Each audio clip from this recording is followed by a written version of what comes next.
And welcome to the STL Sports Central Mizzou basketball postgame show. I'm Grant Salzman, joined by the Hall of Famer Kareem Rush. And in back-to-back games, Kareem, the Tigers fall just short this weekend to Arkansas and now to Kentucky. It was, as we talked about before, a tale of two halves, but Missouri's comeback bid ultimately falls 6 points short. Yeah, not the way you want to end it. We was hoping for obviously for a better showing, and that first half was kind of the name of the game. Too many turnovers, not a lot of offense besides having a great second half of Mark. So incredibly disappointed about how we finished. So now it remains to be seen, kind of where we land as far as the tournament. But obviously, a win in the tournament here, definitely would have solidified our standing within the tournament. But we never know what can happen. Now it's up to the selection committee to see kind of where we land. But I have faith. We were a 12 seed a long time ago and end up making noise. So if we fall between that 10 and 12 seed, that's a good omen for me. I think so too, and I think that's what hurts is now your fate is kind of in the hands of the committee. Coming into today, a win, and Mizzou's in. If they win tonight over Kentucky, or today over Kentucky, I should say, they're in the NCAA tournament. I think they don't mess with Dayton. Now it's, do they get in automatically? Are they in Dayton? Are they even in the tournament? That's what is kind of up in the air right now, Kareem. I'm confident that we're in. I think we played well enough. You think they're in? I think we're in. I think we're gonna land like a 10 seed. But you never know how these final tournaments. I mean, the rest of these conference tournaments are going to play out, and how that goes into the selection committee. But I think we're solidly in. I think the last 2 months of the year, at full strength, we've shown that we're certainly a top 68 team in the country. So I think they're really kind of based in on us being full strength. Again, a win today would have definitely helped. But I think we've done enough down the stretch. 10 wins in the SEC is not something to sneeze at. So I think we've done enough needed to solidify ourselves in that tournament. I think they're in right now at 2:02 p.m. Now, what I'm scared about, Kareem, is bid stealers, because they're definitely within that range of, if we saw it earlier, Miami, Ohio fell. Someone from the MAC is going to get in that shouldn't. Let's say, I don't know, Auburn goes on and wins the SEC. Teams like that aren't supposed to get in, like NC State a few years ago, they made it to the Elite Eight. Those type of teams, all of a sudden they win their conference tournaments. It just keeps bumping somebody out. So I think if you're Missouri, especially in mid-majors, you're cheering for the teams like SLU, like VCU, to win the A-10. You're not cheering for Auburn in the game about to tip off, that's for sure. This is going to be a nerve-wracking, I think, next 48 hours just to make sure some of these teams around them are also eliminated. But I think I agree. I think they're going to be in. I wouldn't be shocked, though, if they play in Dayton. Well, I'm just hoping it's not a slew of Cinderella games that no one's planning for. Yeah. So I think if there's one or two, I think we're still in based on the first four out that I saw prior to the game. So, like I said, I think a 10-11 seed is kind of where we are. But again, remains to be seen. I'm excited for us. It's always fun around this time, regardless of where you are. The fact that you've been mentioned to be in the tournament is still exciting. We certainly could have done more to solidify our spot, but like I said, I think we've done enough to be in there. Yeah, and I think that we'll talk about this game and talk more about the NCAA tournament, but I know you lost, but losing by 6 and losing by what looked like, I mean, at one point in that second half, Kareem, it looked like it could have been 25, 30 points. Kentucky was just going to step on it. Missouri ended up, Mark Mitchell kind of took over. So playing at least close was big. What else did you see from this one? I really want to get your opinion about the guard play, because when things were going bad, T.O. Barrett and Anthony Robinson were turning the ball over like crazy. Anthony Robinson played 30 minutes, didn't record a point, had 1 rebound, no assist, and 2 turnovers. That was puzzling. That's tough. Yeah. You can't win with that type of guard play. Looking at the stat sheet, T.O. ended up in double figures, but he didn't play his best game by any means. Wow. We definitely didn't play well enough to win from a guard standpoint. If Mark didn't have his second half, that probably would have been a 20-point loss from us. But Mark single-handedly kind of kept us in the game and kept the momentum on our side. But again, down the stretch, we got to play a little better. I've still been waiting for Rob. He's had stretches in his new role where he's played decent. But I think since he's lost his starting position, his confidence has kind of been, a little bit low. He hasn't had that big, meaningful game to kind of snap him out of it. Playing 30 minutes and no points, that's not going to cut it. We didn't get much from Stone tonight. So for us to stand any chance of winning any tournament games, we're going to certainly need more guard play and more production from them, and not solely relying on Mark, which is what we did in the second half. And as you see, all it takes is some team doubling Mark or shading to his side, and he becomes, obsolete. And now he struggles, so we want to rely on him too much. He had to go in tonight, played extremely well. But that's not going to be our recipe for us to win in the tournament. Yeah, Mizzou took a 70-69 lead thanks to some heroics from Mark Mitchell. And then Kentucky comes down, hits a shot. T.O. Barrett, he gets the ball late in the shot clock. He stumbles, which it felt like Kareem T.O. Barrett was on the ground more than he was upright. He was always fumbling and stumbling with the basketball, and that he ended up airballing the shot clock violation, another turnover, and that is ultimately what costs Missouri. I don't really understand why Jaden Stone isn't on the court at the end there when you need offense. I get he only had 5 points. He only shot the ball 5 times, only played 20 minutes. Like, why is Anthony Robinson playing 9 more minutes than Jaden Stone? He had the same amount of turnovers as him, and Jaden Stone had 7 rebounds when you were really struggling at times to rebound the basketball. I get Anthony Robinson's a better defender than Stone, but in crunch time there at the end, you need offense, and Missouri was not getting that out of Anthony Robinson at all. Yeah, I think he was going for that alone, the defensive mindset, because Owe was out there, so he wanted, defensive, capabilities out there, and Stone wasn't, particularly, riding hot or anything. We were really kind of riding Mark, so there were a time out there where we had the 3 guard front, and they weren't very productive, so I think it was just kind of toss of the hat, and he decided to roll it and Rob. But again, toward the tail end, we certainly need offense out there. So, and Rob hadn't shown that he's a good kick out, knockdown 3-point shooter. So, having Stone out there might have been a little more advantageous for us. So the court would have been a little bit more open for Mark. But Mark, regardless, Mark is out there doing his thing. We just needed more from a few more guys to step up, down the stretch to help us win this game. But, shout out to Kentucky. They made the plays down the stretch, hit big shots down the stretch to win this one.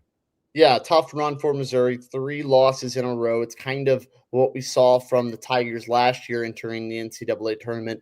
This team, though, I think, Kareem, they are good enough to win an NCAA tournament game, maybe a couple. And yes, I think they're also good enough to lose to anybody in the NCAA tournament. That's kind of where Missouri has set themselves up. But if Mark Mitchell has a game like this and someone can just, maybe Trent Pierce just adds in 15, that's how Missouri can win games, having a guy like Mark Mitchell in the NCAA tournament. Yeah. I mean, we're not – our 4 roster is not high-powered, so we're not like a top team. So for us to win, we're gonna need some guys to have otherworldly performances, and Mark showed that he can do that. But we're gonna need more than just him to win in the tournament time. But he has the capability to do so. So we always got a puncher's chance when you got somebody like Mark. But you got a couple guys that can kind of get hot, and shown throughout the year that they can get hot at in an opportune time. So it's a one game. You win in advance, so you always got a shot. So as long as we go out there and play our game and play well, we stand a pretty good chance winning a couple games.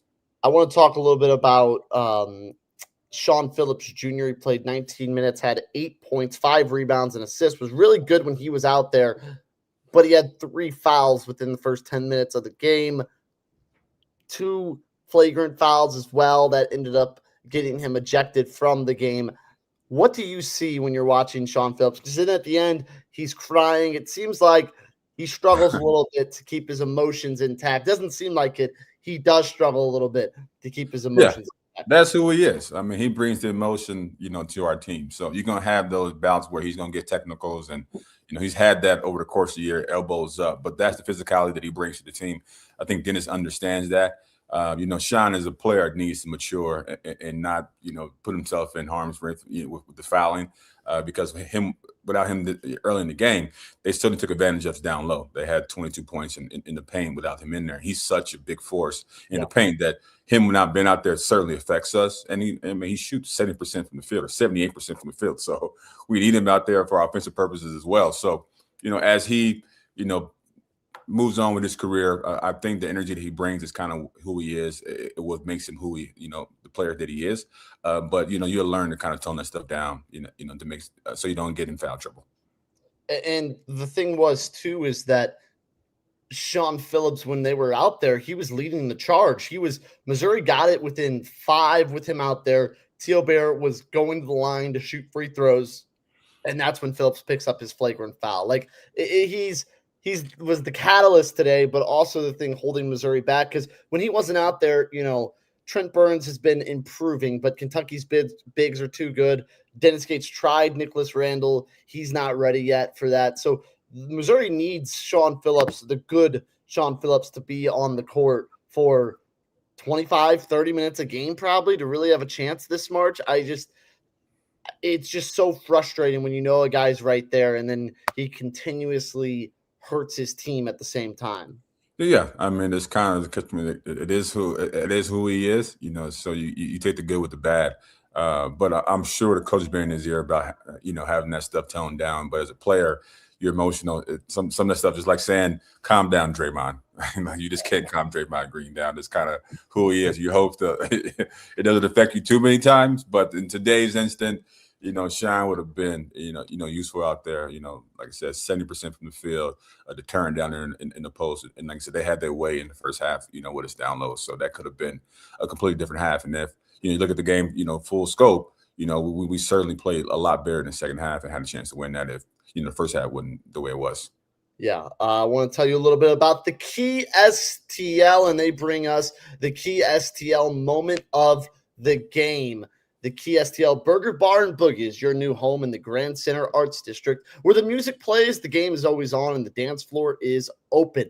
The Burger Bar features the ultimate smash burger experience and a dozen house-made sauces. The Key STL is a great place before, during, or after any game. And Wednesday night is sports trivia night with Alvin Reed starting at 7 p.m. A chance to win gift cards plus great food and drink specials. It's the Key STL Burger Bar and Boogie. Go to 3225 Olive in Midtown Town and find out more at thekeystl.com. And they bring us the key moment of the game. Kareem, what is your key moment of the game in this 78-72 defeat for the Tigers? I mean, it's hard to have a key moment when we lose, but impressive second half of Mark. I mean, that's really kind of the only highlight of today's game. Wish we would have, got a victory to kind of, solidify our spot within the tournament. But I believe, like I said, we've done enough, and let's see what happens. Yeah, I'll go. It's Missouri takes the lead. They go up by 1. I believe it was 69 or 70-69. And then Anthony Robinson just has a really stupid off-the-ball foul, and then timeout for Missouri, and that's when Mitchell that's when Barrett kind of dribbled it off himself and turned the ball over. And then additionally, Mizzou gets the ball back down 3, and that's when Mitchell dribbled it off himself. So I'll go the 2 turnovers by Missouri at the end kind of encompassed what everything went wrong for the Tigers with turnovers today. Take those away. I think they win tonight, Kareem. Yeah, we fought back. So it was impressive to see them fight back from down 16. But again, the turnovers, a couple key plays here and there, and then go our way, and you end up losing by 6. But like I said, let's close out the year, a decent year. Let's see where we land. Let's go ahead and make some noise in the tournament. So, as we talked about, we think Mizzou's in. I'm not sure if they're going to be. They might have to play one of the play-in games. They might be the first 4 in and go play in Dayton. Which, hey, if you would have told me that in December, I take it. Sometimes too, Kareem, you see those first 4 in teams. They've gotten their nerves at the NCAA tournament out of the way. They sometimes go on runs, get a little momentum. Let's say they get in. Let's say they're in the main field of 64, whether that's winning in Dayton or just getting in. Is it easy to just wipe away what's happened, because the last 2 years, Missouri's not played their best ball going into March. They're on a 3-game losing streak now. They were on a 3-game losing streak last year. How easy is it to say, hey, who cares what happened before? We're here. It's March. That's where it is. Everyone's 0-0. So we all everybody has the same record. Is win in advance. So everything else is washed from the last 5 months, and we all on the same path. With the same goal in mind. So it's a newfound energy that you've made it. You're excited about it, and it's either win or you go home. So the rest of the previous year, this kind of goes away immediately, and you get ready for the tournament time. And let's say they are one of the first 4 teams. Let's say they have to play on Tuesday or Wednesday in Dayton to get into the tournament. How much of an advantage is that? Because one, as I mentioned, your nerves aren't there. You've already played a tournament game. And two, the opposing team, it's a short scout for them. They're not 100% sure who they're playing. Missouri is 1,000% positive of who they're going to play if they win. What type of advantage would that give Mizzou if they have to play in the first 4? I mean, it could be good. I mean, if you want to, especially coming from, for us, coming off a 3-game skid, getting that first win and building momentum was always good. So that's the only benefit that I can see. Us getting a chance to play first and then getting that momentum going. But then you got to win 7 games then, so it's still challenging. So let's see what happens. Again, you want to go on your longest winning streak now. That's kind of where you are. And that's how your mindset's going. Dwight STL says the goaltending non-call changed the game. 5-point swing. Yeah, Mizzou had 2 points. Then Kentucky came out and banged a 3. Should have been a 1-point lead. Ended up being a 6. Those 2 points could have been big at the end. Yeah, I agree. That one hurts too, because that was clear goaltending. Yeah, it was clear goaltending. Yeah, he did get up though. I was like, he did get up. It's not one of those, sometimes when they clean it off the glass and it's really close, you can kind of live with it. That ball was on the way down, and he was still up top of the square. I was like, okay, I can see how you might speed of the game. It might have been difficult. We slowed down, but he was up there. That was the most fired up I have seen Dennis Gates. Yeah. I mean, it comes out every now and again. All right, I'm going to predict that they are an 11 seed playing in Dayton, but that they are in the NCAA tournament. And I think they win that first game in Dayton as well. Yeah, I take it. I mean, like I said, as long as we win, I'll take wherever we land. Now the end of the game is, like you said, is winning in advance. And so wherever we fall, our first opponent is who we got to knock down. Yep. All right. Tigers fall 78-72 to the Kentucky Wildcats. They will find out their NCAA tournament fate on Sunday, on Selection Sunday. He's Mizzou Hall of Famer Kareem Rush. I'm Grant Salzman. Hopefully, Kareem, this will not be our last post-game show. No, be positive. 10 We're seeds. going to have a couple left. We'll have a few more. We're gonna have this amazing run, circa 2002 Elite 8 run from a 12 seed again. Let's do it. MIZ, and that's all we have here on the STL Sports Central post-game show. We'll be back. We will be back.